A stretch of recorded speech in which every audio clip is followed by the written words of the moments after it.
এই রূপা।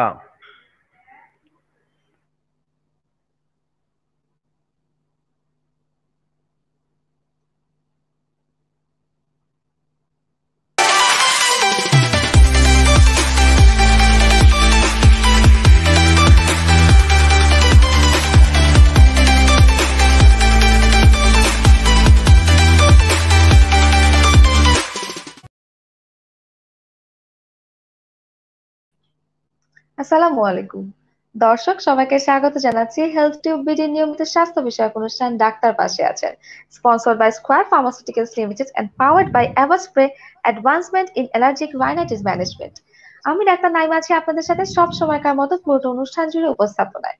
দর্শক, আজকে কিন্তু আমরা খুবই চমৎকার একটা বিষয় নিয়ে কথা বলবো এবং আমাদের মাঝে যিনি অতিথি আছেন তাকেও আপনাদের সাথে পরিচয় করিয়ে দিব এবং আপনারা অধীর আগ্রহে বসে আছেন স্যারের কিছু কথা শুনবার জন্য। তো প্রথমে একটু বলে নিতে চাই যে আমাদের আজকের আলোচনার বিষয়টা কি। আজকে আমাদের আলোচ্য বিষয় হচ্ছে নাকের সাধারণ সমস্যা ও চিকিৎসা। আর এই বিষয়ে কথা বলবার জন্য আজ আমাদের মাঝে উপস্থিত আছেন বাংলাদেশের একজন স্বনামধন্য চিকিৎসক। আর তিনি হচ্ছেন স্বাধীনতা পুরস্কার প্রাপ্ত বিশিষ্ট নাক কান ও গলা রোগ বিশেষজ্ঞ অধ্যাপক ডাক্তার প্রাণগোপাল দত্ত স্যার। তিনি সাবেক উপাচার্য বঙ্গবন্ধু শেখ মুজিব মেডিকেল বিশ্ববিদ্যালয়। আসসালামু আলাইকুম স্যার, আপনাকে অসংখ্য স্বাগতম আমাদের এই অনুষ্ঠানে। আসসালামু আলাইকুম। আপনাকে সহ যারা দর্শক শ্রোতা আছেন তাদের সবাইকে আমি শুভেচ্ছা জানাচ্ছি। চলুন আমরা দেখি কি সমস্যা, কি সমাধান আমাদের কাছে আছে।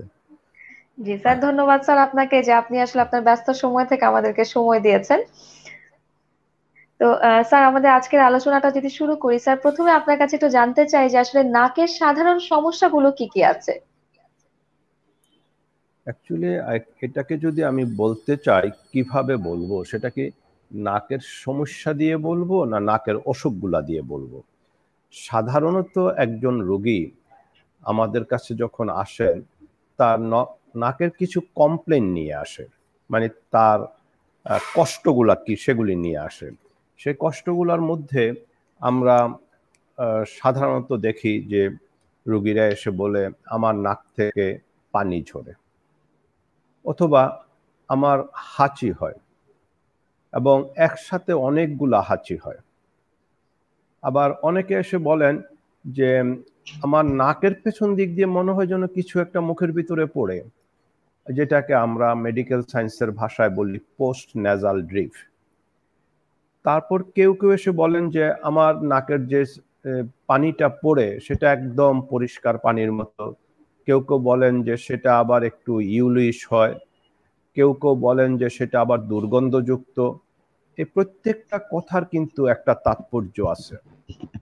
যেমন একদম পরিষ্কার পানি পড়ে, সেটা হতে পারে অ্যালার্জিক রাইনাইটিস জাতীয় একটা অসুখ আছে। সাথে যদি আমরা দেখি বাউটস অফ স্নিজিং, মানে অসংখ্য হাঁচি হচ্ছে, হাঁচি শুরু হলো 10, 20, 25টা হাঁচি দেওয়ার পরে নাক থেকে পানি ঝরা শুরু হলো। তারপরে আপনার যেটা হয়, যাইসা বলে আমার নাকের গোড়াতে বা নাকের পাশে আমি প্রচন্ড ব্যথা অনুভব করি, অথবা আমার আইব্রোর মাঝে আমি প্রচন্ড ব্যথা অনুভব করি। সেটা কিন্তু আর তখন নাকের রাইনাইটিস থাকে না। আমরা জানি নাকের দুপাশে আমাদের 4 জোড়া সাইনাসিস আছে, এবং এর মধ্যে সবচেয়ে বড় যে দুটা সাইনাস, সে দুটা সাইনাস হলো ম্যাক্সিলারি সাইনাস, এবং ওদের ক্যাপাসিটি হলো, পানি ধারণ ক্ষমতা হলো 15 to 30 ml ইচ। তারপরে ফ্রন্টাল সাইনাস আছে যেখানে 7 to 12 ml এর মতো পানি ধরে এক একটাতে। তারপরে ইথময়েডাল সাইনাসিস আছে, স্ফেনোয়েডাল সাইনাস আছে। স্ফেনোয়েডাল সাইনাসটা একদম ব্রেইনের নিচে থাকে, কিন্তু প্রত্যেকটাতেই কিন্তু প্রদাহ হতে পারে। তারপরে যেটা হয়, অনেক সময় অনেক রোগীরা কিন্তু দাঁতের ডাক্তারকে দেখায়, দাঁতের ডাক্তারের কাছে গেলে পরে দাঁতের চিকিৎসা হয়তো কিছু হয়, তারপরে আবার ফিরে আমাদের কাছে আসে। সেখানে আসার পরে আমরা দেখি যে দাঁতে ব্যথা, কিন্তু দাঁত দেখতে আমরা নাক কান গলার ডাক্তাররা কিন্তু সব সময় হা করে মুখ, দাঁত, মুখের কেভিটি পুরাটা কিন্তু আমরা দেখি। Basic part of our ENT examination. আমরাও যখন দেখলাম দাঁতে কিছু নেই, দাঁতের ডাক্তারও দেখে কিছু পেলেন না, তখন আমরা স্বাভাবিকভাবে চিন্তা করি দাঁতের গোড়ায় ব্যথা মানে হলো দাঁতের গোড়াটা থাকে কিন্তু সাইনাসে, ফ্লোর অফ দ্য ম্যাক্সিলারি সাইনাসের কাছে। তো জি সেখান স্যার। থেকে কোনো ব্যথাটা হচ্ছে কিনা, কারণ এটা trigeminal nerve is one of the most pain sensitive nerve or sensory nerve, যেটার ব্যথাটা আমাদের এই মুখমণ্ডল সহ এই এরিয়াটাতে থাকে। তারপরে অনেকে আবার শুধু কাশি বলে, রাত্রে শুইতে গেলে আমার ছেলেটা বা আমার বাচ্চাটা বা আমার কাশি উঠে, ওইটা হলো ওই পোস্ট নেজাল ড্রিফের সাথে সম্পর্কিত। নাকের পেছন থেকে পুঁজ পড়ে, সেই পুঁজটা আবার রাত্রে ঘুমের মধ্যে আমরা অনেক সময় দেখা যায় গভীর ঘুমে যখন শ্বাস নেই সেটা শ্বাসনালীতে চলে যায়, সেটা তখন আমাদের সোয়ালোইং এর সাথে আমরা কিন্তু ঘুমও কিন্তু আমরা ঢুক গিলি, সেই ঢুক গিলার না গিয়ে সেটা শ্বাসনালীতে চলে গিয়ে সেখানে কাশির উদ্রেক করতে পারে। তারপরে অনেকে শুধু জ্বর নিয়ে আসে এবং একটু মাথাটা ভার থাকে, তো সেই জায়গাতে এটা কিন্তু মোস্টলি রিলেটেড উইথ সাইনোসাইটিস। তারপরে হতে পারে এই সাইনোসাইটিস বা অ্যালার্জিক রাইনাইটিসে একটা ফেটিগনেস থাকে, আমার শরীরে কোনো শক্তি নেই, আমার কোনো কাজ করতে ভালো লাগে না, এই কষ্টগুলা থাকে। তারপরে ধরেন কোনো কোনো রোগী আবার আইসা বলে আমার নাক থেকে দুর্গন্ধ আসে, এটা আবার অনেক রকমের ভেরিয়েশন আছে। ছোট বাচ্চাদের যদি নাক থেকে দুর্গন্ধ আসে তাহলে কিন্তু আমাদেরকে জানতে হবে যে প্রথমেই আমরা যেটা চিন্তা করব সে দুই নাক দিয়ে আসে নাক নাক দিয়ে আসে। যে দুই নাক দিয়ে যদি দুর্গন্ধ আসে তাহলে আমাদের একটা অসুখ আছে যেটার নাম হলো অ্যাট্রোফিক রাইনাইটিস, যেখানে আস্তে আস্তে মিউকোজাগুলি আভাস্কুলার হয়ে মরে যায়, সেখান থেকে যখন ক্রাস্ট হয় সে ক্রাস্ট থেকে দুর্গন্ধ আসে। এমনকি অনেক সময় মা পর্যন্ত বলে যে আমি বাচ্চাটার কাছে ঘুমাতে পারি না, নাক থেকে এত দুর্গন্ধ আসে। স্বামী বলে আমি স্ত্রীর সাথে ঘুমাতে পারি না, স্ত্রী বলে আমার স্বামীর নাক থেকে দুর্গন্ধ আসে। সেটা অ্যাট্রোফিক রাইনাইটিস জাতীয় একটা অসুখ। আর যদি বাচ্চাদের এক নাক থেকে দুর্গন্ধযুক্ত পানি আসে বা রক্ত মিশ্রিত পানি আসে এবং দুর্গন্ধ থাকে, তাহলে আমরা ধরে নেই যে until and unless otherwise proved যে সে হয়তো নাকে কারো অগোচরে একটা কিছু ফরেন বডি ঢুকিয়ে দিয়েছিল এবং ভয়ে কাউকে বলেনি, সেটাই ওখানে রিয়াকশন করে ইনফেকশন করে এই পরিস্থিতির সৃষ্টি করেছে। আরো কমন কতগুলি কষ্ট হয়, যে অনেকেরই এই কষ্টটা হয় যে নাকটা বন্ধ থাকে, আমি নাক দিয়ে শ্বাস নিতে পারি না, নেজাল স্টাফিনেস অথবা নেজাল অবস্ট্রাকশন। তারপরে অনেকে আবার এসে বলেন আমার নাকের ভিতরে নাকের উপরে চামড়াতে মুখে সব জায়গাতে চুলকায়। This goes more in favour of allergic rhinitis. তারপরে স্নিজিং এর কথা আমি বলেছি, রানিং নোজ বলেছি। মাথা ব্যথা, মাথা ব্যথা একটা ইম্পর্টেন্ট কারণ যে নাকের এবং গলার অসুখের জন্য, নাক এবং ন্যাজোফেরিংসের ইনফেকশনের জন্য মাথা ব্যথা একটা কমন কারণ। যেমন রাইনাইটিস বা রাইনোসাইনোসাইটিস এবং স্প্যানোয়েডাল সাইনোসাইটিস হইলে মানে রেট্রো অরবিটাল পেইন, চোখের পিছনে একটা ব্যথা সব সময় লেগে আছে, মাথা ব্যথা হচ্ছে। এই জিনিসগুলা কিন্তু একটা সাংঘাতিক জিনিস। অনেক সময় আমাদের কোনো কোনো রোগী এসে বলে যে আমি চোখে একটার জায়গায় দুটো দেখি, ডিপ্লোপিয়া যেটা বলে, সেটাতেও কিন্তু সাইনোসাইটিসের জন্য একটা কমপ্লিকেশন হিসাবে এটা হতে পারে। তারপরে কমন আরেকটা কমপ্লেন হলো নাক থেকে রক্ত ঝরে, ব্লিডিং ফ্রম দ্য নোজ। এটা কিন্তু বয়স ভেদে বিভিন্ন রকমের কারণ হয়, এবং বয়স ভেদে যে বিভিন্ন রকমের কারণ হয় সেগুলোর মধ্যে ধরে নেন যে ছোট বাচ্চাদের আমরা জানি যে তাদের ঘন ঘন সর্দি হয়, বাচ্চাদের নাক খুঁটানোর একটা বদভ্যাস আছে, আইদার ট্রমাটিক হয়ে অথবা নাক ঝাড়ার জন্য বিভিন্ন কারণে নাকের সামনের ভাগে আমাদের একটা জায়গা আছে যেখানে there is a complex vascular anastomosis, মানে রক্তের শিরার একটা সংযোগস্থল আছে, সেটাকে আমরা লিটলস এরিয়া বলি, লিটলস এরিয়াতে সে থাকে। তো সেই জায়গাতে ভেসেলগুলা ডাইলেট হয়ে হতে রাপচার হয়ে গিয়ে ব্লিডিং হতে পারে। তাছাড়া একটু বড় হলে যেমন টিন এজ অর্থাৎ 13 to 19 ওইসব বয়সে যদি নাক থেকে মেসিভ রক্ত যায় তাহলে ধরে নিতে হবে যে নাকের পেছনে একটা কমন টিউমার থাকে যেটা ন্যাজোফেরিঞ্জিয়াল অ্যানজিওফাইব্রোমা, অর্থাৎ ওইটা রক্তের শিরা এবং ফাইব্রাস টিস্যুর কম্বিনেশনে ওই টিউমারটা হয়, and this is highly vascular, সেটার জন্য এটা হতে পারে। আবার আরো একটু বয়স হয়ে যদি হয় তাহলে আমরা প্রথমেই চিন্তা করি যে এটা কোনো ব্লাড প্রেশার জনিত কারণে কিনা। বাট রোগীদেরকে যখন আমরা জিজ্ঞাসা করি আপনার কি ব্লাড প্রেশার আছে, বললো যে না, ব্লাড প্রেশার নেই। কিন্তু এইটা হয়েছে ব্লাড প্রেশারের জন্য, এইটাই দিয়েই কিন্তু আমরা রোগী যে ব্লাড প্রেশারে ভুগছিল সেটা ডায়াগনোসিস করি। অনেক ক্ষেত্রে আমাদের বইতে একটা কথা বলা আছে যে একজন বয়স্ক লোকের নাক থেকে যদি রক্ত পড়ে হঠাৎ করে এবং সেটা যদি প্রফিউজ হয় তাহলে ধরে নিতে হবে যে ওনার মানে রক্তচাপজনিত কোনো কারণে এটা হচ্ছে, অথবা এটাই একটা সিগন্যাল যে এটা দিয়ে আমি ডায়াগনোসিস করব রোগী ব্লাড প্রেশারে ভুগছে। এবং আমাদের বইতে একটা প্রবাদ আছে যে if you nose would not bleed for that hypertension then your brain would. অর্থাৎ হাইপারটেনশনের জন্য নাক দিয়ে রক্ত পড়ে যাওয়াটাকে একটা আশীর্বাদ মনে করা হয়, কারণ এইদিকে না ছিঁড়ে, রক্তের শিরা না ছিঁড়ে যদি ব্রেইনের ভিতরে ছিঁড়তো তাহলে কিন্তু স্ট্রোক হতো। সো দ্যাট ইজ আপনার ইপিস্ট্যাক্সিস নিয়ে যদি আমরা বলি। আর অনেক সময় কেউ কেউ এসে বলে যে আমার নাকে কোনো গন্ধ নেই, লস অফ স্মেল। এখন লস অফ স্মেল এটা ইদানিং তো আপনারা জানেন সাধারণত আমাদের ভাইরাল ডিজিজগুলোতে লস অফ স্মেল হয়, অথবা নাকের ভিতরে পলিপ হয়ে মানে ইথময়েডাল পলিপ হয়ে যদি নাকের যেই জায়গা থেকে গন্ধটা কালেক্ট হয়, যেখানে অলফ্যাক্টরি ইপিথেলিয়াম আছে in the superior part of the nose, সেই জায়গাতে যদি অবস্ট্রাকশন করে রাখে পলিপয়েডাল মাস বা কোনো টিউমার দিয়ে, তাহলে বাতাস যেটা আমি নিচ্ছি নাকের সাথে, নাক দিয়ে শ্বাস নেওয়ার সময়, সেটা ওই জায়গাটাকে টাচ করে না বলে আমরা গন্ধ পাই না। আবার কখনো কখনো ভাইরাস জ্বর হয়ে নাকের গন্ধ চলে যায় এবং সেটা ভাইরাল নিউরাইটিস আমরা বলি। এবং এখন তো অনেক ক্ষেত্রে আমরা কোভিডও ডায়াগনোসিস করছি, যে হঠাৎ করে বলা হলো যে আমি জিহ্বার স্বাদ পাচ্ছি না, নাকে গন্ধ পাচ্ছি না, এবং পরীক্ষা করে Covid positive. So Covid is also a virus. So এই ভাইরাল ডিজিজের একটা কমপ্লিকেশন আছে ভাইরাল নিউরাইটিস। সে ভাইরাল নিউরাইটিসের সাধারণত olfactory nerve, that is the nerve for the smell and the nerve for the taste, এই দুইটা কডা টিম্পানি নার্ভ, এই নার্ভ দুইটাকে অনেক সময় বেশি এফেক্ট করে।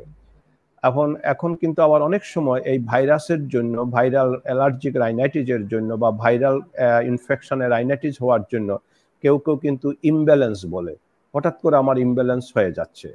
তো এই প্রত্যেকটা জিনিসে কিন্তু নাকের সাথে সম্পৃক্ত। তারপরে যেটা বলতে পারি আরেকটা হলো নেজাল ভয়েস।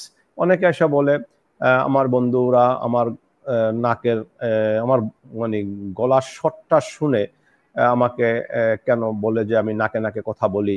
তো সেই ক্ষেত্রে কিন্তু অনেক কারণ থাকতে পারে, সেটা জন্মগত ত্রুটি থেকে শুরু করে যে একেবারে যে ক্ল্যাপ্ট প্যালেট থাকবে তা না, সাবমিউকুজাল ক্ল্যাপ প্যালেটও থাকে, অর্থাৎ মাসেলটা, প্যালেটের মাসেলটা ডেভেলপ করেনি, এটার যে মুভমেন্ট বা রেজিস্ট্যান্স দেওয়ার কথা ছিল এয়ারের সাথে সেটা দিতে পারে না, কোনো সময় নাকের অবস্ট্রাকশনের জন্য হয়।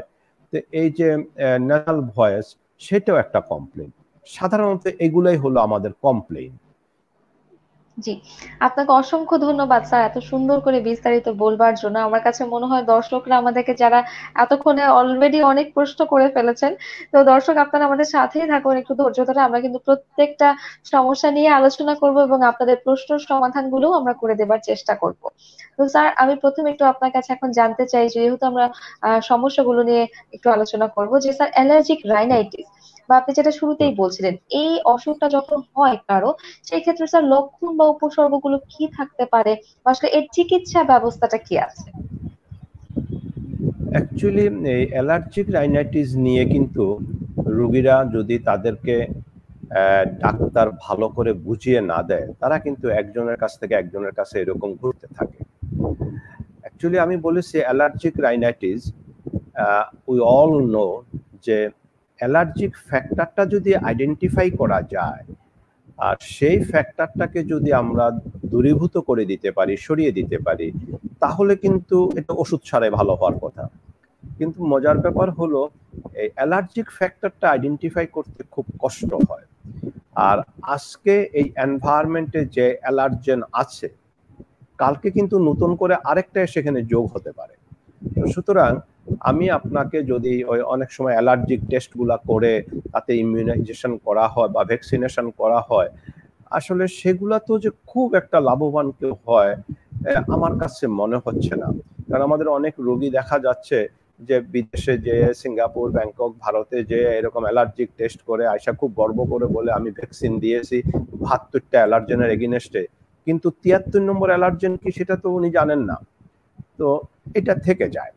তো এটার থেকে বাঁচার জন্য একটা পথ হলো সাধারণত আমরা খুব কম দামি একটু ওষুধ দিই। যেমন এটা কিন্তু অ্যালার্জিক রাইনাইটিস ছোট বাচ্চাদের যেরকম হয়, একদম বয়স্কদেরও হয়। বয়স্কদের আবার অ্যালার্জিক রাইনাইটিসের পাশাপাশি আরেকটা অসুখ হয়, সেটাকে বলা হয় ভ্যাসোমোটর রাইনাইটিস, ভিএমআর। ভ্যাসোমোটর রাইনাইটিসটা আরো একটু বিরক্তিদায়ক, কারণ ওই বয়স্ক লোকরা এসে বলে, ডাক্তার সাহেব আমি আমার নাতি নাতনির সাথে খাওয়ার টেবিলে বসে খেতে পারি না, খাওয়ার টেবিলে বসলে আমার নাক দিয়ে পানি ঝরে। তো the children do not like it. তো সেই ক্ষেত্রে আমরা ওনাদেরকে কিছু ওষুধ দিতে পারি। আমরা সাধারণত একটু স্প্রে, নেজাল স্প্রে, যেমন ফ্লুটিকাসন স্প্রেগুলা, যেমন অ্যাভা স্প্রে আছে, তারপরে ফ্লিক্সোনেইস আছে, ফ্লুটিকাসন স্প্রে আছে। ওই স্প্রেগুলা 2 স্প্রে 2 নাকে দিনে 3 বার করে দিতে বলি, আর সাথে একটু অ্যান্টি অ্যালার্জিক ট্যাবলেট দিই। এবং ওই দুইটা মিলিয়ে কিন্তু পেশেন্ট ইজ কমফোর্টেবল। কিন্তু প্রশ্ন হলো দেখা গেল ওষুধটা বন্ধ করে দিলে 15-20 দিন ভালো ছিল, তারপরে আবার হচ্ছে। তো সেই ক্ষেত্রে রুগীকে একটু বুঝিয়ে দিতে হবে যে অ্যালার্জিক রাইনাইটিস এটা 100% ভালো হয় না। ইভেন অপারেশন করেও 100% ভালো করা যায় না। কতগুলি নিয়ম মেনে চলতে হবে। যেমন স্কুল গোয়িং বা কলেজ গোয়িং যে বাচ্চাগুলো আমাদের কাছে আসে, তাদেরকে আমরা একটা কথা বলি যে ঘরে যখন তুমি থাকবে খালি পায়ে হাঁটবে না, গোসল করে চুলটা ভিজা রেখে ঘর থেকে বেরিয়ে কলেজের উদ্দেশ্যে দৌড় দেবে না, চুলটাকে শুকিয়ে ফেলতে হবে। তারপরে খুব কোল্ড কোনো জিনিস না খাওয়াই ভালো। এই কতগুলো, আর একটু গরম পানি খাবে, একটু গরম পানির ভাপ নেবে। গরম যদি গরমে আবার অ্যালার্জি হয় তাহলে তাকে ওইরকম করতে হবে যে একটা এসি যদি ছাড়াও হয় তার সাথে আবার হিউমিডিফায়ার রাখতে হবে। এসি ছেড়ে দিলে কিন্তু আপনার গরম চলে যাবে, কিন্তু মুখটা বা নাকটা এগুলো শুকিয়ে যায়। একটা হিউমিডিফায়ার দিয়ে রাখা ভালো।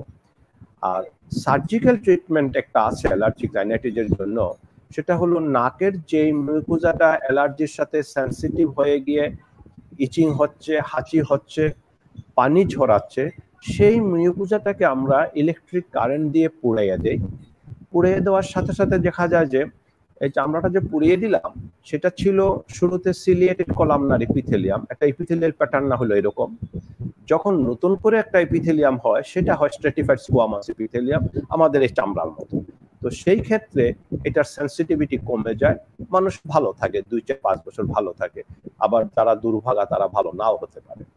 তো বাট নিয়ম কানুন মেনে চলে একটা নেজাল স্প্রে সাথে একটা অ্যান্টি অ্যালার্জিক। আর আমি ব্যক্তিগতভাবে পছন্দ করি খুব কম দামি অ্যালার্জিক ট্যাবলেটগুলা, যেমন chlorpheniramine maleate, promethazine hydrochloride. Chlorpheniramine maleate হিসাবে আগে খুব প্রচলিত একটা ওষুধ ছিল গ্লাস্কো কোম্পানির পিরিটন।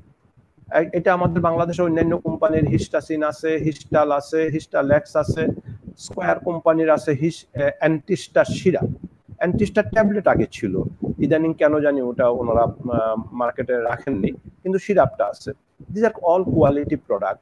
কিন্তু এটা আপনি হয়তো 1 টাকা দিয়ে 10টা কিনতে পারবেন বা 2 টাকা দিয়ে 10টা কিনতে পারবেন, কিন্তু এটা একটা করে দিনে 2 বার খেলে যে এফেক্ট পাবেন, আপনি 14 টাকা 15 টাকার দামের যে অ্যান্টিহিস্টামিন গুলো আছে সেটা খেলে একই এফেক্টই পাবেন। কিন্তু প্রশ্ন হলো তাহলে ওইটা কেন নতুন করে আবিষ্কার হচ্ছে? ওটা নতুন করে আবিষ্কার হওয়ার পেছনে যে যুক্তিটা, ইউরোপ, আমেরিকা, এমনকি এশিয়ার বিভিন্ন দেশে, ইভেন সিঙ্গাপুরও ধরেন, ব্যাংককেও ধরেন, অলমোস্ট এভরিবডি ড্রাইভস। তারা গাড়ি চালায়, নিজের গাড়ি নিজে চালিয়ে কর্মক্ষেত্রে যায়। তো এই লেটেস্ট যে অ্যান্টিহিস্টামিন গুলো আসতেছে আমাদের দেশে, সেগুলা লোরাটিডিন জাতীয় বলেন, তারপরে ইবাটিন জাতীয় বলেন, এগুলো অসম্ভব দামি, কিন্তু বলা হয় যে এগুলাতে ড্রাউজিনেস হয় না। কিন্তু আমি নিজে ব্যক্তিগতভাবে দেখেছি অ্যান্টিহিস্টামিনটা এমন একটা জিনিস যেটা ইন্ডিভিজুয়াল সাসেপ্টিবিলিটি আছে। ইভেন ইবাটিন খেয়েও অনেকের মানে ঘুমে পড়ে যায়। লোরাটিন যে ওষুধটা আছে, ক্লারিটাইন নামে বিদেশে পাওয়া যায়, আমাদের দেশে লোরাটিন আছে, লোরাটিন অ্যাপটি আছে, লোরাটিডিন আছে, বা এই যে এই প্রোডাক্টটা যেটা আছে সেটা খেয়েও মানুষ ঘুমায়। তো এটা একটা ইন্ডিভিজুয়াল সাসেপ্টিবিলিটি আছে।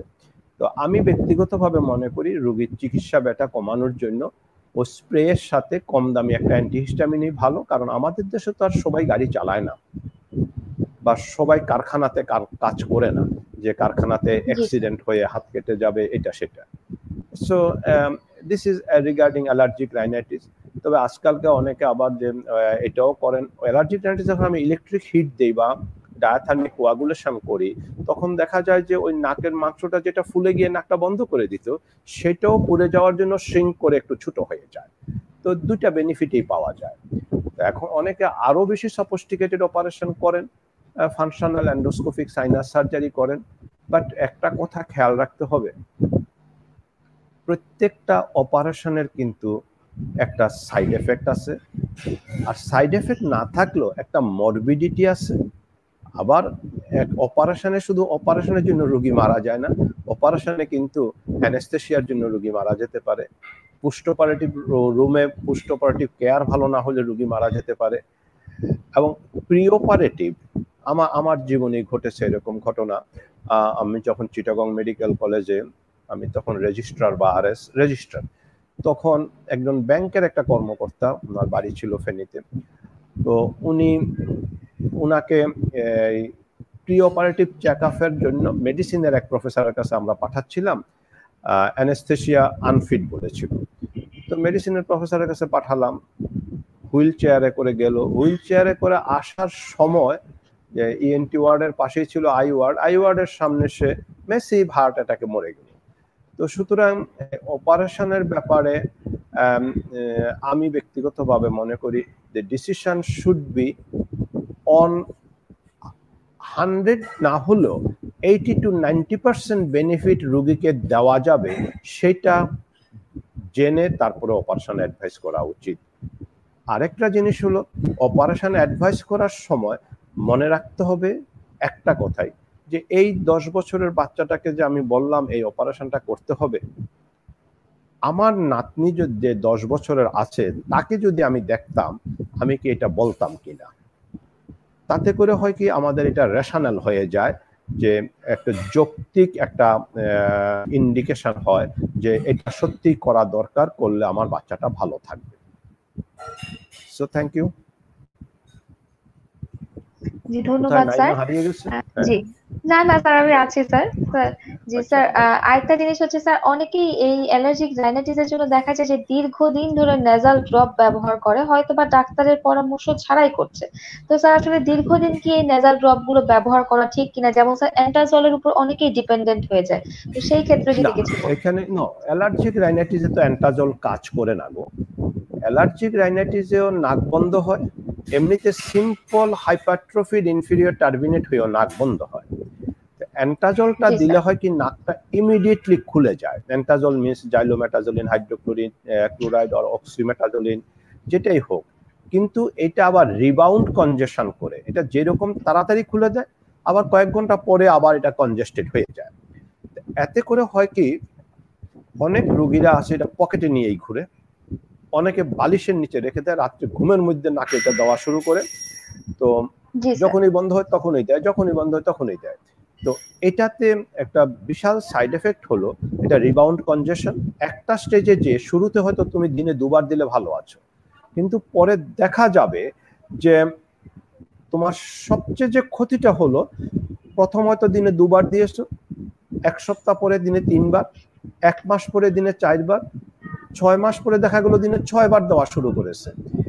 এতে করে নাকের যে রিবাউন্ড কনজেশনটা হয়, সে কনজেশনের জন্য নাক ফেটে গিয়ে অনেক সময় নাকের মিউকুজা ইনজিউর হয়ে অনেক সময় রক্ত পড়তে পারে। তো তো এটা কোনোদিনও দেওয়া উচিত না। কিন্তু ওই যে অ্যাভাস্প্রে জাতীয় যে স্প্রেগুলা, সেখানে মিনিমাম ডোজ অফ স্টেরয়েড থাকে। সে মিনিমাম ডোজ অফ স্টেরয়েড নাকের থেকে যেটা অ্যাবজর্ব হয় সেটা সিস্টেমিক এমন কোনো ক্ষতি করে না।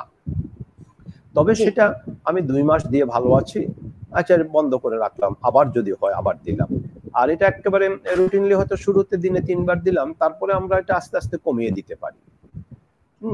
তো এটাতে দেওয়া হয়। তবে অ্যান্টি অ্যালার্জিক ড্রাগ যেমন পিরিটন, হিস্টাসিন, হিস্টালেক্স, লোরাটিডিন, এই ওষুধগুলা কিন্তু they are compatible to the human being.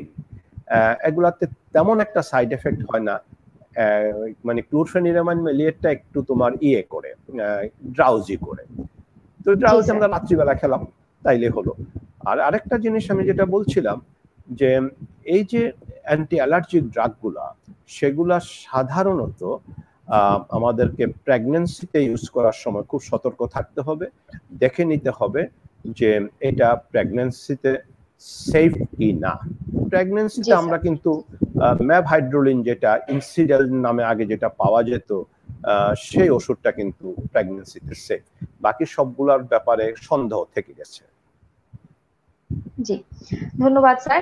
দর্শক আপনারা আমাদেরকে অনেকেই প্রশ্ন করছেন, আসলে সবার প্রশ্ন কিন্তু এভাবে ইন্ডিভিজুয়ালি নেওয়া যাবে না, কিন্তু তারপর আমি কিন্তু আপনাদের সবার প্রশ্ন পড়ছি এবং আমি স্যারকে কিন্তু আপনাদের সবার পক্ষ থেকে সেই প্রশ্নগুলোই করব এবং আমি আশা করছি আপনারা ধৈর্য ধরে আমাদের সাথেই থাকবেন।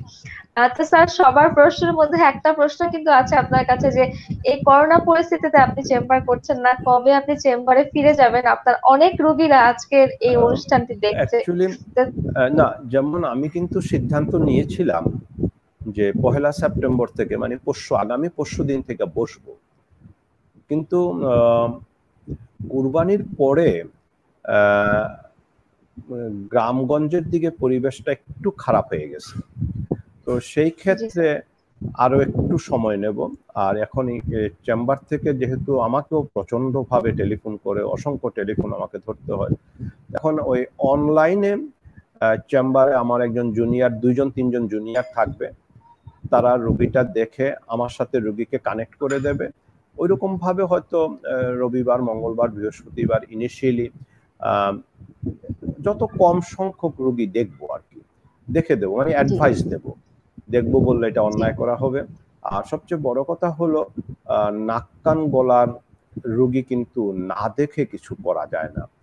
আমি রোগী যত ভালোভাবে হিস্ট্রি দেখ না কেন, আমাকে কানে ব্যথা বললো একটা রোগী, কিন্তু দেখা গেল সে কান খুঁজে আমি কিছুই পেলাম না, কিন্তু তার গলায় একটা ক্যান্সার ছিল, জিহ্বাতে একটা ক্যান্সার ছিল, তার রেট্রোমুলার দাঁতের পেছনে একটা ক্যান্সার ছিল, নাকের পেছনে একটা ক্যান্সার। সে ক্যান্সারের জন্য রেডিয়েশন হচ্ছে কানে ব্যথাটা।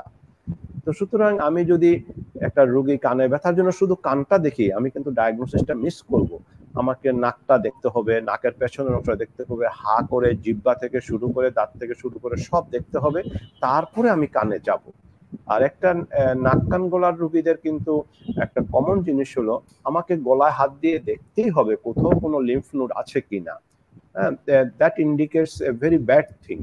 তো সুতরাং সেই জন্য আমি চিন্তা করছি যে আমি ফাঁকি দিয়া দেখতে পারবো না, আমাকে নাক দেখতেই হবে, হা করে মুখ দেখতেই হবে, তারপরে আমি আমার ডায়াগনোসিস করতে পারবো। তো সেজন্য বসছি না, বসে হয়তো আমি শুধু কানটা দেখলাম, দেখে ছেড়ে দিলাম, এটা কিন্তু হয় না। তো বসবো, পরিবেশটা একটু ভালো হলেই বসবো। ধন্যবাদ স্যার আপনাকে। স্যার, আমাদেরকে আসলে অনেক দর্শকরা আরেকটা প্রশ্ন করছে যে নাক বন্ধ থাকে, কেউ হয়তো বা বলছে বিভিন্ন বয়সে যে এক সাইডে নাক বন্ধ থাকে, আবার কেউ বলছে 2 সাইডেই নাকটা প্রায় সময় বন্ধ হয়ে যায়, এবং নেজাল পলিপ, এই বিষয়গুলো নিয়ে স্যার জানতে চাইছে। তো আপনি যদি তাদের উদ্দেশ্যে কিছু বলতেন। আচ্ছা, এখন ওই যে ইউনিল্যাটারাল অর্থাৎ একদিকের নাক বন্ধ অথবা বাইল্যাটারাল দুই দিকের নাক বন্ধ, এখানে কিন্তু প্রথম যে জিনিসটা হয়, আমি যদি টিনএজের থেকে শুরু করি উপরের দিকে যাই, তখন দেখা যাবে যে নাকের হাড্ডিটা, যেটাকে আমরা নেজাল সেপ্টাম বলি, সেটা কোনো বাঁকা কিনা।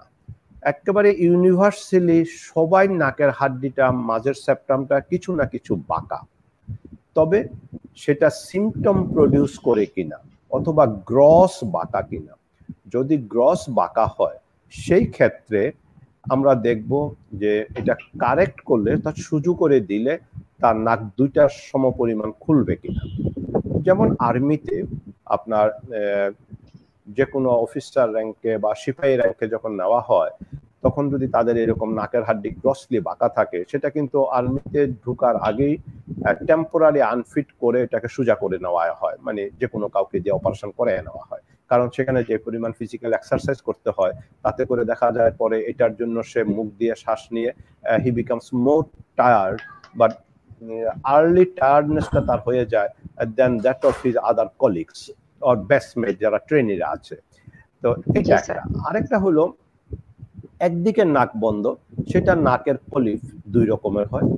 একটা নাক যদি বন্ধ হয় এবং নাক দেখে যদি আমরা দেখি নাকের ভিতরে কিছু একটা জিনিস অকুপাই হয়ে আছে বা একটু ট্রান্সপারেন্ট একটা কোনো জিনিস দেখা যাচ্ছে, তো সেটাকে ধরে নিতে হবে যে নাকের একদিক থেকে বন্ধ থাকলে অ্যান্ট্রোকোয়ানাল পলিপ, আর দুইটা নাকই যদি বন্ধ থাকে, নাকের হাড্ডিও সোজা আছে, সেই ক্ষেত্রে ধরে নিতে হবে যে ইথময়েডাল পলিপ।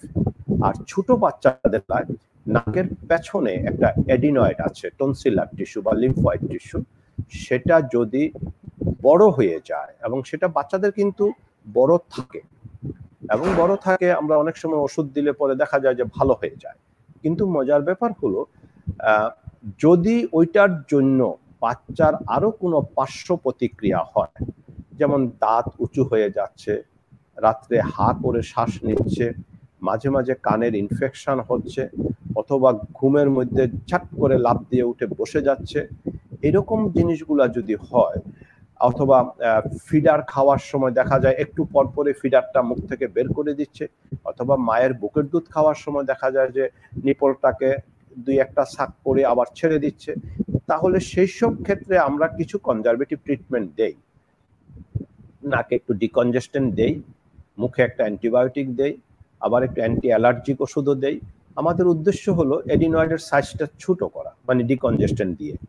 অ্যান্টিবায়োটিক দিয়ে কোনো ইনফেকশন থাকলে ইনফেকশনটা কমিয়ে দেওয়া, আর অ্যান্টি অ্যালার্জিক দিয়ে তার সিক্রিশনটা কমিয়ে দেওয়া। ওই তিনটা যদি সাকসেসফুলি করা যায়, দেখা যায় যে অপারেশন ছাড়া ভালো হয়ে যায়।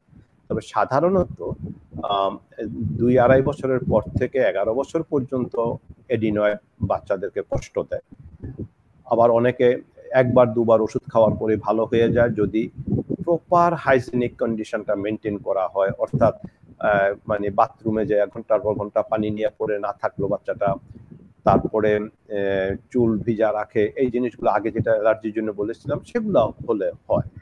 তবে এটা খুব ছোট operation, that can be done with precaution. অত্যন্ত সতর্কতা নিয়ে করতে হবে, কারণ ব্রিটিশ আমাদের যে টেক্সট বই আমরা পড়ি স্কট ব্রাউনের, সেখানে কিন্তু তাদের তো যেহেতু মেডিকেল অডিট আছে, অর্থাৎ মেডিকেল স্ট্যাটিস্টিক্স বা মেডিকেল অডিট আছে, সেখানে দেখা গেছে যে টনসিল এবং এডিনয়েড অপারেশনের পরে প্রতি বছর ওদের মতো দেশে 8-10টা বাচ্চা মারা যায়। সো এইসব ক্ষেত্রে কিন্তু প্রচন্ডভাবে কেয়ার নিতে হবে, এবং সেটা শুধু সার্জন না, সেখানে surgeon, anaesthetist, at the same time post operative sisters, post operative doctors, post operative ওয়ার্ডটা ভীষণ ইম্পর্টেন্ট। কারণ আপনি নাকের রক্ত অপারেশন করার পর রক্ত বন্ধ করে দিয়ে আসলেন, কিছুক্ষণ পরে বাচ্চারা চিৎকার করার জন্য হয়তো নাক দিয়ে রক্ত পড়া আবার শুরু হলো, এবং সে যেহেতু বলতে পারছে না, একটু ঘুম ঘুম ভাব আছে, সে কিন্তু রক্তগুলা গিলতে থাকে। যখন দেখা যাচ্ছে যে পালস প্রচন্ড বেড়ে যাচ্ছে, তারপরে পেট ফুলে যাচ্ছে, বাচ্চা মনে হচ্ছে যেন পালসের যে ভলিউমটা ফিবল হয়ে যাচ্ছে, তখন আমরা যখন ডায়াগনোসিস করি তখন কিন্তু সময় অনেক চলে যায়। সুতরাং পোস্ট অপারেটিভ রুমটা is very important for ENT surgeons. ধন্যবাদ স্যার। স্যার, নাকের পলিপের ব্যাপারে স্যার আরেকটা কনফিউশন ক্রিয়েট করে রোগীদের মধ্যে যে আসলে এটা কি পলিপ নাকি হাইপারট্রফাইড ইনফেরিয়র টার্বিনেট। তো স্যার এই বিষয়টা নিয়ে কিন্তু সবার মধ্যে একটা কনফিউশন থাকে, এবং ডাক্তারের কাছেও হয়তো বা এসে তারা সঠিকভাবে ইনফরমেশনটা দিতে পারে না। এটা কিন্তু কনফিউশন না, এটা মানে রোগীদের ভাষায় কনফার্ম হইয়া চলে আসে। ওই যে এইভাবে আয়নার সামনে দাঁড়িয়ে নাকটা উঠে দেখে যে দুই দিকে দুইটা বড় মাংস আছে, তো এটা দেখা পলিপ মনে করে, অথবা গ্রামে অন্য কোনো লোক বা কুয়াকরা বলে দেয় এটা পলিফ, উনি আসা বলে স্যার আমার নাকে পলিফ আছে, আমার নাকটা অপারেশন করে দেন। তাকে বোঝাতে হবে যে এটা পলিফ না, এটা আল্লাহর দেওয়া। প্রত্যেকটা নাকে 3টা শেলফ আছে, আমরা বলি বুক শেলফের মতো। নিচেরটা সবচেয়ে বড়, এটা ইনফেরিয়র টার্বিনেট, তারপরে একটা মিডল টার্বিনেট, তারপরে হলো সুপিরিয়র টার্বিনেট। আর প্রত্যেকটা টার্বিনেটের নিচে যে স্পেসটা আছে সেটাকে আমরা বলি সুপিরিয়র মিয়েটাস, মিডল মিয়েটাস, ইনফেরিয়র মিয়েটাস। এবং এই প্রত্যেকটা মিয়েটাসে কিন্তু আমাদের সাইনাস, নাজোলেক্রিমাল ডাক্ট এগুলি আসে ওপেন করে। অর্থাৎ আমাদের চোখের পানি যে নাকে আসে সেটা কিন্তু ওই টার্বিনেটের নিচ দিয়ে আসে, একটা ডাক্ট দিয়ে আসে। তো এই জিনিসটা তাকে বুঝিয়ে দিতে হবে যে এটা আল্লাহর দেওয়া একটা মাংস, এটা কাটার কিছু নেই। আপনি একটু কয়েকটা দিন অ্যান্টি অ্যালার্জিক বা ডিকনজেশন দিয়ে দেখেন, ভালো না হলে পরে আমরা হয়তো বা সেটাকে পার্শিয়ালি সাইজটা ছোট করে দিতে পারি ইলেকট্রিক কারেন্ট দিয়ে পুরাইয়ে, অথবা পার্শিয়াল টার্বিনেক্টমি করে, অথবা সাবমিউকুজাল ডায়াথার্মি করে, যে কোনো একটা করে কমিয়ে দেওয়া যায়। তো but the patient must be explained that this is not polyp. Polyp is a pathology. আর hypertrophied inferior turbinatis, this is a pathology, but the normal structure একটু বড় হয়েছে, হাইপারট্রফি হয়েছে। এই রোগীকে এটা বুঝিয়ে দিতে। জি ধন্যবাদ স্যার আপনাকে। স্যার আমাদেরকে অনেকেই প্রশ্ন করছে যে রাতে ঘুমাতে গেলে আসলে নাক ডাকতে হয়, এবং আসলে নাক ডাকার সমস্যাটা কিন্তু স্যার যাদের নাক বন্ধ থাকে তাদের ক্ষেত্রে কিন্তু অনেকটাই বেশি দেখা যায়। দর্শক স্যার এটা থেকে কি পরিত্রাণ পাওয়ার কোনো উপায় আছে কিনা? এখন নাক ডাকাটা কিন্তু এটা বয়স ভেদে অনেক কারণে হতে পারে। আমার মতো বয়সের একটা লোক, অথবা আপনি ধরে নেন যে আমি কিন্তু 60 ঊর্ধ্ব, তো সুতরাং আমার মতো বয়সের একটা লোক, অথবা 30 ঊর্ধ্ব বয়সের কোনো একটা লোক যদি সে পুরুষ বা মহিলা প্রচন্ড নাক ডাকে, তাহলে প্রথমেই দেখতে হবে তার লোকাল কোনো অবস্ট্রাকশন আছে কিনা নাকের ভিতরে, নাকের পিছনে, অথবা অনেকের এই যে ফেসিয়াল যে ডেভেলপমেন্টটা আমাদের হয়, ম্যান্ডিবলটা যদি একটু রিসেসড হয় বা শর্ট হয় তাহলে এটা হতে পারে। অনেক সময় আমাদের প্যালেট বা টাকরা আমরাকে যেটা বলি সেটা যদি অ্যাবনর্মাল হয় তাতে হতে পারে। তবে কমন একটা জিনিস কিন্তু আমরা ভুলে যাই, সেই জিনিসটা হলো যাদের অবেসিটি আছে, যারা হাইট এবং ওয়েটের ডিসপ্রপোর্শনেট, তাদের কিন্তু এটা বেশি হয়। আমি ব্যক্তিগতভাবে বলবো যে ছোট বাচ্চাদের যেরকম এডিনয়েডের জন্য নাক ডাকে, তো সেখানে এডিনয়েড আমি ফেলে দিলাম, বাচ্চা ভালো হয়ে গেল, বা ওষুধ দিলাম, এডিনয়েডের সাইজ ছোট হয়ে গেলে ভালো হয়ে গেল। কিন্তু আমাদের বয়সে যেটা হয়, obesity is the most important cause। এবং আপনারা জানেন যে আমেরিকার মতো আপনারা সেটাকে সিভিলাইজড বলেন বা রিচ কান্ট্রি বলেন বা যেটাই বলেন না কেন, এক একজন এটাকে এক একভাবে বিশ্লেষণ করবে, কিন্তু যে জিনিসটা সেটা হলো এই obesity is the most important cause for snoring। এবং সেখানে কিন্তু অনেক বিবাহ বিচ্ছেদ হয়ে যায় এবং কম্পেনসেশন দিয়ে তাও বিচ্ছেদ করতে হয় এই ফর দি স্নোরিং, কারণ আপনার কোনো অধিকার নাই আপনার স্ত্রীর ঘুমটা নষ্ট করে দেওয়ার, তো সেটা হয়। তো সেই ক্ষেত্রে কারণটা বাইর করতে হবে। তবে আমাদের মতো বয়স বা 30 ঊর্ধ্ব কারো যদি সেটা হয়, যদি এখানে অ্যানাটমিক্যাল কোনো অ্যাবনর্মালিটি না থাকে, নাকের ভিতরে কোনো অবস্ট্রাকশন বা প্যাথোলজি না থাকে, সেই ক্ষেত্রে আমরা কিছু অ্যাডভাইস করি যে ধরেন আপনার 5 ফিট 4 ইঞ্চি, সেই ক্ষেত্রে আপনার ওজন অপটিমাম হওয়া উচিত 60 বা 62 কেজি। তো 5 ফিট 6 ইঞ্চিতে 66 কেজি, বা 5 ফুট 8 ইঞ্চি 5 ফুট 9 ইঞ্চিতে 70, তার উপরে কখনো যাওয়া উচিত না। তো এবং 70 থেকে 72 kg, that should be the ideal weight for a tall man. তো এখন তার চেয়েও যদি বেশি ওজন থাকে, সেক্ষেত্রে ওজনটা কমিয়ে ফেললে একদম স্ট্রেট ওয়ে বলে দেন যে আপনার 20 কেজি ওজন বেশি আছে according to height and weight proportion, আপনি 20 কেজি কমিয়ে ফেলেন। তাতে সে নিজে তার অন্যান্য যে অবেসিটির জন্য যে অসুখগুলো আছে সেগুলোর থেকেও পরিত্রাণ পাবে, নাক ডাকানিও বন্ধ হবে। আরেকটা ইম্পর্টেন্ট জিনিস হলো এই ঘাটটা ছোট কিনা, এটা এটা ছোট হলেও অনেক সময় হয়। তো সেই ক্ষেত্রে আমরা পিলো আছে কতগুলা, সেই পিলো ব্যবহার করতে বলি। আবার অনেক সময় আমরা বলি যে পাশ ফিরে ঘুমাবেন, মানে পিঠের উপরে না ঘুমিয়ে পাশ ফিরে ঘুমালে দেখা যায় অ্যাটলিস্ট একটা নাক খুলে যায়। আর পাশ ফিরে যখন আপনি ঘুমাবেন তখন জিহ্বাটা উল্টাইয়া পড়ে না, কারণ অনেক সময় যারা নাক ডাকে তারা কিন্তু যে শুধু পাশের লোক মনে করে সে কত শান্তির ঘুম ঘুমাচ্ছে, আসলে তার অক্সিজেন কিন্তু শরীরে খুব কম যাচ্ছে। এবং নাক ডাকার কারণে অনেক সময় দেখা যায় এরকম করার জন্য নাকের মানে জিহ্বাটা কিন্তু উল্টো দিকে চলে যায়, উল্টো দিকে যে এয়ার সাফোকেশন হয়ে অনেক সময় তারা হঠাৎ করে ঘুম থেকে ছটফট করে উঠে জানালার দিকে চলে যায়, জানালা খুলে যায়, ইত্যাদি ইত্যাদি।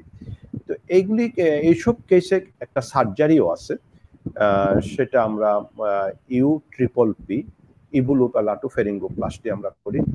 কিন্তু ওই অপারেশন করে আপনি পাবেন না, বেনিফিট পাবেন না যদি আপনি ওজনটা না কমান। ওজনটা কমাতেই হবে। জি, ধন্যবাদ স্যার। অ্যাডভান্টেজ অনেক।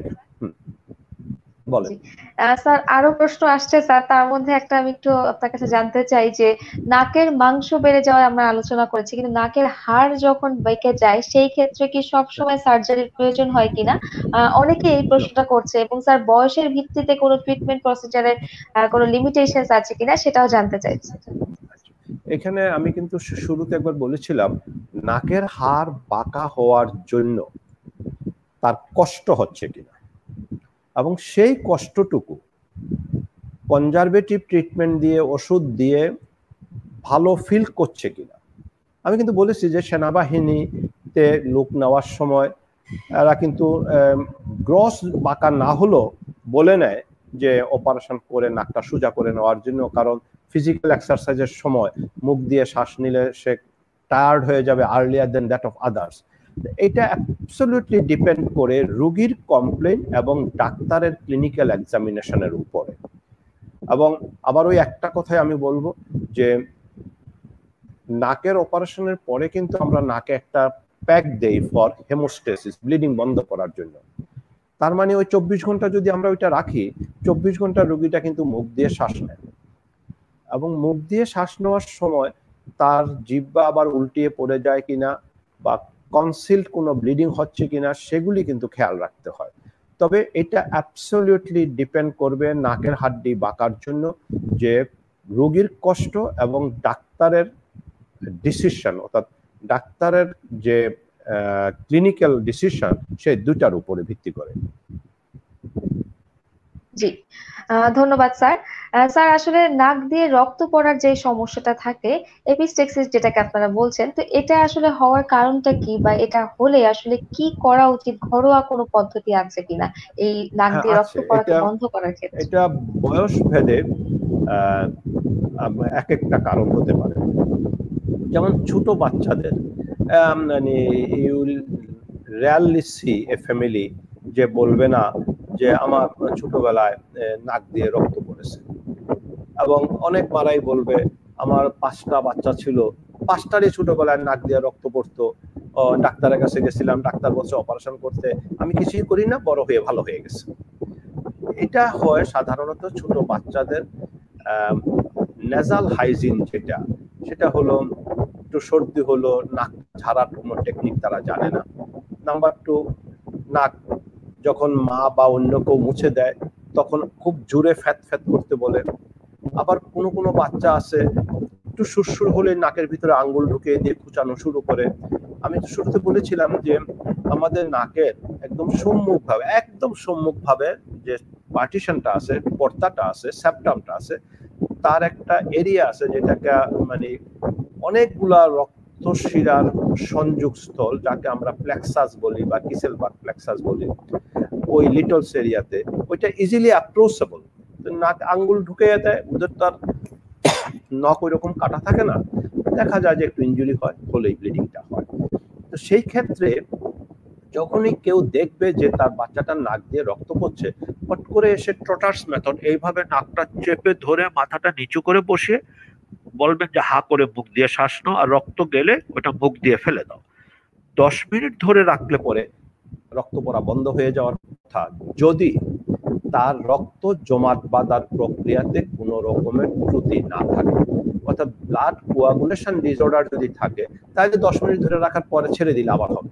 আর সাধারণত যে কোনো জায়গাতে রক্ত চাপ দিয়ে ধরে রাখলে বডির যে মেকানিজম আছে ক্লটিং মেকানিজম দিয়ে সেটা বন্ধ হয়ে যায়। তাইলে যদি 10 মিনিট করে না হয় তাহলে তার ফুল ইনভেস্টিগেশন করে দেখতে হবে তার কোনো হেমোরেজিক ডিসঅর্ডার আছে কি না, মানে রক্তক্ষরণের ইয়ে আছে কিনা। এবং একই সাথে এরকম কিছু থাকলে মা বাবারও রক্ত পরীক্ষা করতে হবে, হয়তো he has inherited something from the parents. এটা গেল একটা। আবার ওই যে বলেছিলাম 13, 14, 15 বছর বয়স বা 19 বছর বয়স পর্যন্ত টিন এজে জুভেনাইল অ্যানজিওফাইব্রোমা, মানে জুভেনাইল এজে এটা হয় এবং সেখানে প্রচন্ড রক্তক্ষরণ হয়। সেই ক্ষেত্রে এটাকে কোনো রকমের সেটেল করে কনজারভেটিভ ট্রিটমেন্ট দিয়ে, ব্লাড দিয়ে, অ্যান্টিবায়োটিক দিয়ে সেটেল করে হাসপাতালে নিয়ে একমাত্র চিকিৎসা হলো এই টিউমারের কমপ্লিট রিমুভাল, এছাড়া কোনো পথ নেই। এবং ওইরকম রক্ত দেখে যদি কেউ ভয় না পায় আর অপারেশনের কথা বললে ভয় পায়, সেক্ষেত্রে সেই মা বাবাদেরকে বা অভিভাবকদেরকে বোঝানো যে না, এটা আমরা অপারেশন করবই, আমি কোনো চিকিৎসা দেবই না। এবং এটা যখন বলবেন আপনি যে এটা বারবার রক্ত পড়বে, তাইলে হয়তো প্রথমবার সে না করলো, দ্বিতীয়বার রক্তের পরে কিন্তু সে বলবে যে ডাক্তার তো ঠিকই বলছে, এটা বারবার পড়তে পারে। তো এখানে একটা জিনিস হলো রিকারেন্ট এপিস্টেক্সিস, মেসিভ, এবং যখন পড়ে তখন অসম্ভব রক্তক্ষরণ হয়, যেটা স্বাভাবিকভাবে একজন চিকিৎসক হয়। তারপরে যেটা আছে, নাকের ভিতরে কিছু ভাস্কুলার টিউমার হয়, পেপিলোমা হয়, রাইনোস্কোলোডিওসিস হয়, ওই জাতীয় কতগুলি অসুখ আছে, সেগুলি থেকে এটা হয়। আবার আরেকটা আমি আগেও বলেছিলাম, বাচ্চারা নাকে কিছু ফরেন বডি ঢুকিয়ে রাখলে সেগুলির থেকে হয়। তারপরে যেটা হয়, মানে মধ্য বয়স বা আরো একটু বয়স হয়ে গেলে পরে যেটা ব্লাড প্রেশারের জন্য যেটা হয় প্যাথোলজিক্যাল, মানে টিউমার জাতীয় জিনিসগুলি বাদ দিলে নাকে কিন্তু অনেক ক্যান্সারও হয়, সেগুলির থেকে ওইটা হয়। তো সেগুলি বাদ দিলে হাইপারটেনশন অর্থাৎ ব্লাড প্রেশারটা কিন্তু একটা কমন কারণ এপিস্টেক্সিসের জন্য, কমন কারণ। এই 35-40 উপরে হলে আপনি প্রথমে মাথায় ওইটা আনবেন যে হয়তো তার ব্লাড প্রেশার ছিল না, বাট ইমোশনাল কোনো কারণে এজিটেশনের জন্য তার ব্লাড প্রেশারটা বেড়ে গেছে, বেড়ে গিয়ে রক্তের চাপে ব্রেইনের ভিতরে শিরাটা না ফেটে নাকের এখানে আমরা অ্যান্টেরিয়র ইথময়েডাল আর্টারি বলি, পোস্টেরিয়র ইথময়েডাল আর্টারি বলি, ওই আর্টারিটা ছিঁড়ে যায়, সেখান থেকে রক্তপাত হতে পারে। জি, ধন্যবাদ স্যার।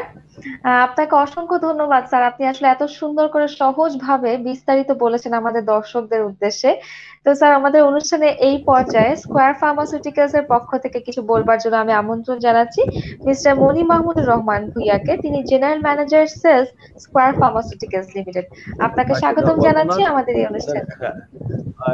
মাহমুদুর রহমান ভুইয়া সাহেবকে আমি বলতেছি যে আমি ভাবছিলাম টপ লেভেলও বলবো, সেটা হলো যে আপনারা এখন ওই যে একটা নেজাল স্প্রে বের করতে পারেন কিনা যেটাতে পভিডন আয়োডিন থাকবে 0.37%, নরমাল স্যালাইন থাকবে, স্লাইড জাইলোমেটাজোলিন বা অক্সিমেটাজোলিন আপনাদের আছে 0.5 অথবা 1.05 অথবা 0.1%, হ্যাঁ 0.025, অল্প পরিমাণ জাইলোমেটাজোলিন দিয়ে তিনটার কম্বিনেশনে যদি একটা কিছু বের করতে পারেন। পভিডন আয়োডিন কিন্তু এখন অনেকে বলছে যে it has got antibacterial action, antiviral action, antifungal action, antiparasitic action. এটা বের করতে পারলে এই কোভিডের এই সিচুয়েশনে হয়তো আমরা বলতে পারতাম কাউকে এটা দেন, কিন্তু এটা কিন্তু নেই, এখনো কোথাও নেই। এটা দেখেন, এটা নিয়ে আমরা থ্যাংক ইউ স্যার, এটা নিয়ে আমরা কথা বলেছি স্যার, আমি আবার কালকে যে আবার কথা বলবো এতে অবশ্যই। আর আজকে প্রোগ্রামের ব্যাপারে স্যার ধন্যবাদ, আজকে আমাদেরকে স্যার আপনার ব্যস্ততার মাঝেও আমাদেরকে সময় দেওয়ার জন্য আমাদের স্কয়ার ফার্মাসির সৌজন্যে এবং হেলথ টিউব বিডি কে ধন্যবাদ, ডক্টর নাইমা আপনাকেও ধন্যবাদ স্যার। আর আমি শুনছিলাম আপনি এত সুন্দর করে প্রতিটা পয়েন্ট এত সুন্দর করে এক্সপ্লেন করে পেশেন্টদের জন্য বলছিলেন। আপনার মতো সিনিয়র একজন ডক্টরের কাছ থেকে সবার জন্য শোনা এটাও একটা সৌভাগ্যের ব্যাপার স্যার। স্যার অবশ্যই ধন্যবাদ আমাদেরকে সময় দেওয়ার জন্য। পেশেন্টরা অবশ্যই উপকৃত হবে আপনার কাছ থেকে কথাগুলো শুনে। আর স্যার আপনি যেটা বলছেন, আমি কালকে যে অফিসে কথা বলবো আমাদের যারা টেকনিক্যাল টিম আছে তাদের সাথে, যাতে আমার রেফারেন্স দিয়েন, আমি আরো দুই অবশ্যই একজনকে বলেছি, কিন্তু এটা আসলে ভালোই হতো কিন্তু একটু right side effect sure sir sir povidone iodine, right হ্যাঁ পভিডন আয়োডিন তিনটা জায়গাতে ব্যবহার করা যাবে না।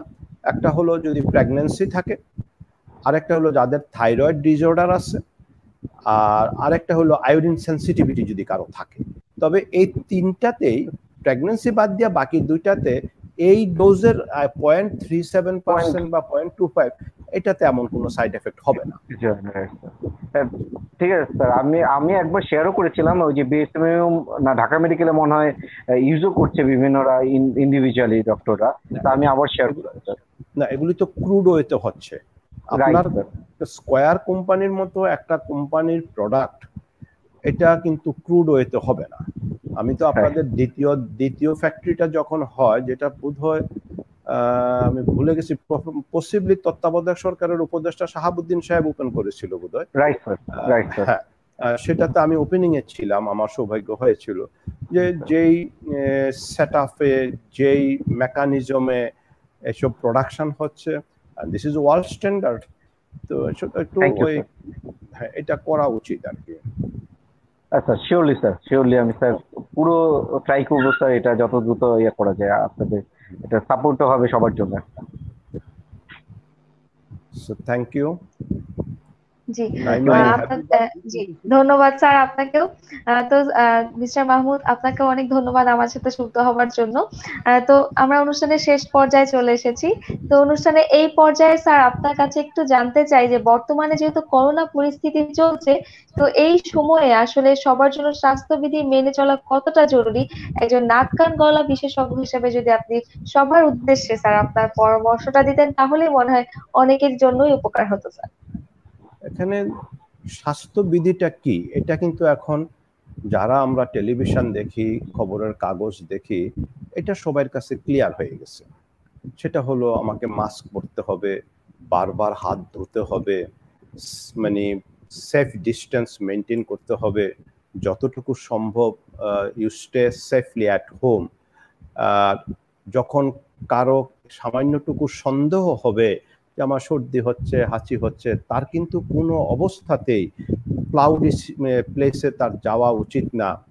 আবার সদাশয় সরকার কিন্তু আপনার ঈদ বলেন, পূজা বলেন, আজকে আশুরার মিছিল বলেন, এগুলো সবই কিন্তু কন্ট্রোল করেছেন, কিন্তু আমরা কন্ট্রোল হচ্ছি না। এই একটা জায়গাতে আমি বলবো প্রত্যেকটা মানুষের, নাগরিকের কাছে আমার একটা অনুরোধ যে টেক কেয়ার অফ ইউরসেলফ। আপনি আপনার যত্ন নিন। রাষ্ট্র একা সবাই দেখভাল করতে পারে না।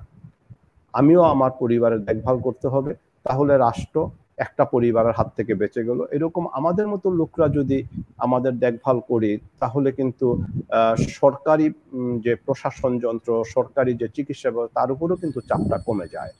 আর আরেকটা আমি বলবো, আমাদের যাদের ডায়াবেটিস আছে, ব্লাড প্রেশার আছে, হার্ট ডিজিজ আছে, ট্রান্সপ্লান্ট, অর্গান ট্রান্সপ্লান্ট আছে, এইসব রোগী যারা আছেন, তারা সামান্যটুকু ওই কোভিড সংক্রান্ত যে সিমটমগুলো আছে, যে জ্বর হলো, একটু গলা ব্যথা হলো, কাশি হলো, হঠাৎ করে গন্ধ চলে গেল, অথবা টেস্ট চলে গেল, তারপরে আপনার এই ধরনের যে কমপ্লেনগুলো আছে, সেই কমপ্লেনগুলো হলে সাথে সাথেই কিন্তু হসপিটালে চলে যাওয়া উচিত। হাসপাতালে যে পরীক্ষাটা করে প্রমাণিত হলে সাথে সাথেই কিন্তু চিকিৎসা নেওয়া উচিত। কারণ চিকিৎসার এখন যেসব মর্টালিটি হচ্ছে, এটা কিন্তু চিকিৎসাতে গাফিলতির জন্য রোগীর পক্ষ থেকে, হাসপাতালের পক্ষ থেকে না। আমরা এমন একটা স্টেজে হাসপাতালে যাচ্ছি, তখন আর করার কিছু থাকে না। অক্সিজেন স্যাচুরেশন 90 নিচে গেলেই তো যাওয়া উচিত, কিন্তু 80, 82, 83 হওয়ার পরও বাসায় অক্সিজেন দিয়ে বসে আছে। বাই দিস টাইম কিন্তু লাং ডেস্ট্রয় হচ্ছে। লাং টিস্যু এমন একটা tissue that can never survive without oxygen. তো সেটা দেখতে হবে। আর এই ভাইরাসটা, এটার একটা স্পেশাল প্রেডিলেকশন আছে, টুয়ার্ডস দ্য লাং টিস্যু। তো সুতরাং আমরা এই জিনিসটা মনে রাখলেই হবে, এর বেশি আর বলার তো কিছু নাই, সবাই তো এখন সব জানে। আর let us hope for the vaccine, ওইটাতে কত পার্সেন্ট আমরা পাই, অ্যাটলিস্ট যত পার্সেন্টই পাই সেটাই কাজে লাগবে। আপনাকে অনেক ধন্যবাদ স্যার আপনার মূল্যবান পরামর্শগুলোর জন্য। আমি আশা করছি আমাদের দর্শকরা আজকে যারাই ছিলেন এতক্ষণ ধরে আপনার কথায় অনেক উপকৃত হয়েছে। আপনাকেও ধন্যবাদ স্যার, এবং আমাদের সাথে মিস্টার মাহমুদ আছেন, আপনাকে অনেক ধন্যবাদ আমাদের সাথে এই অনুষ্ঠানে যুক্ত হবার জন্য।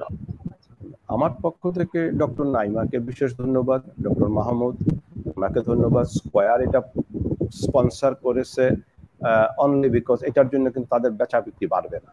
তো two give awareness to the people, to create awareness to the people, so স্কয়ারও নিঃসন্দেহে ধন্যবাদ দাবি করতে পারে আমাদের কাছ থেকে, এবং আমরা জানানোই উচিত।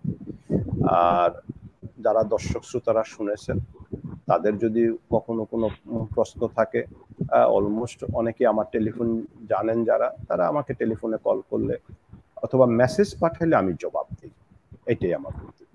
Thank you. ধন্যবাদ স্যার। Thank you. দর্শক, আমরা অনুষ্ঠানের শেষ পর্যায়ে চলে এসেছি। আজকে কিন্তু আমরা আলোচনা করছিলাম নাকের সাধারণ সমস্যা ও তার চিকিৎসা নিয়ে। আর আমাদের আজকের এই অনুষ্ঠানে আমাদেরকে সার্বিকভাবে সহযোগিতা করেছে Square pharmaceuticals limited and powered by Everspray advancement in allergic rhinitis management. আমি আশা করছি আপনারা এতক্ষণ ধৈর্য ধরে যারাই আমাদের সাথে ছিলেন আমাদের আজকের অতিথির পরামর্শ অনুযায়ী চলবেন, এবং যেই সমস্যাগুলো আপনারা আমাদেরকে জানিয়েছেন সেই সমস্যাগুলোর সমাধান কিন্তু আমাদেরকে স্যার পুরো অনুষ্ঠান জুড়েই বলেছেন। আমি খুবই দুঃখ প্রকাশ করছি যে ইন্ডিভিজুয়ালি আপনাদের নাম বলে হয়তো প্রশ্নগুলো নিতে পারিনি, কিন্তু আপনাদের অনেকের প্রশ্নটা আমি পড়ে আমার কাছে যেটা মনে হয়েছে যে সবার উদ্দেশ্যে বলা উচিত, ঠিক সেটাই কিন্তু আমরা আজকে আলোচনা করেছি। যেভাবে আপনারা আমাদের সাথে ছিলেন ঠিক সেভাবেই আমাদের সাথে থাকবেন সব সময়কার মতো। সবার সুস্থতা কামনা করছি, সবাই স্বাস্থ্যবিধিগুলো মেনে চলবেন।